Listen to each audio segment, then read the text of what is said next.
فڕێدانی پاشماوەکانی خۆراک لە زۆربەی خواردنگە و ماڵەکانی هەرێمی کوردستاندا دەبینرێت.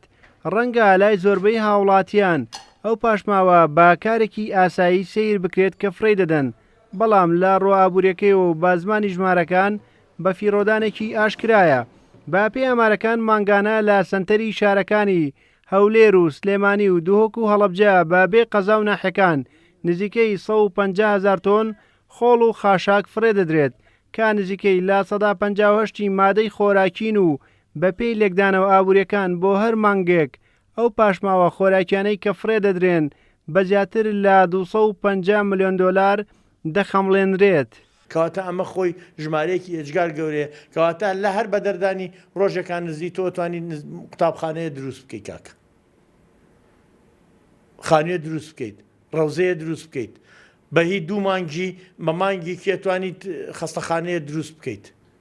کەواتە ئێمە ئەوەی لە جاتی بیدەین بە بەرهێنان قۆقەی ناکەوەی لێ ئەنەی بیخۆ، بەڵام ئێمە نایخۆین فڕێ دێین.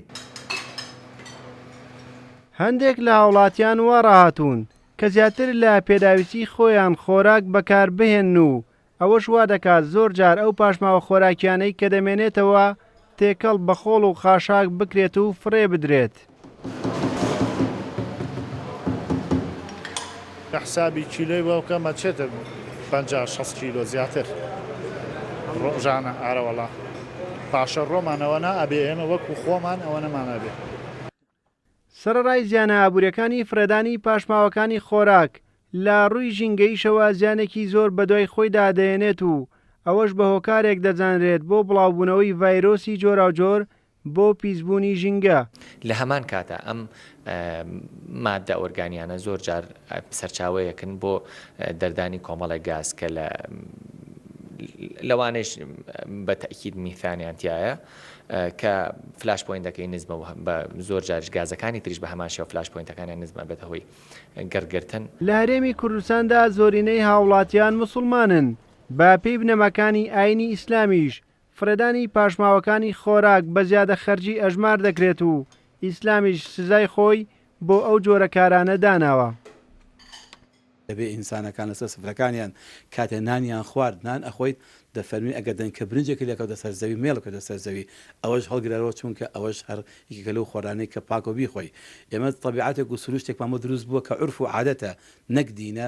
بریتێ لەوەی پێمان وایە بەرماوە ناخۆین جارەکە، پێمان وایە کەوتە سەر سفرە پیس بووە، پێمان وایە شتێکە ئەگەر هاوڕێکەم لێ خوارد و کەوچکی تێوەردابێ ئێمە نایخۆم، کە لە ئیسلامە پێماڵی سوئر المؤمنی شیفا، بەرماوە پاژماوی براکەی خۆتە خوارد ئەوەش هەر شیفاە نەیوتوە پیسە. با پێی ئەم بەداداچوونەی کورسات نیوز فرێدانی پاشماوەکانی خۆراک بووە بە دیاردە و هەندێک لە وڵاتیان بەهۆی لۆمەنەکردنی دەوروبەرەکەیەوە و هەندێکیشان بەهۆی کەمتەرخەمیەوە خۆراکی زیاد لە پێویست ئامادە دەکەن و بەوەش بەشێکی خۆراکەکان فڕێ دەدەن و دوجاریش بۆ هۆکارە ساڵانە زیاتر لە 3 ملیار دۆلار لەو بوارەدا بەهەدەر دەدرێت.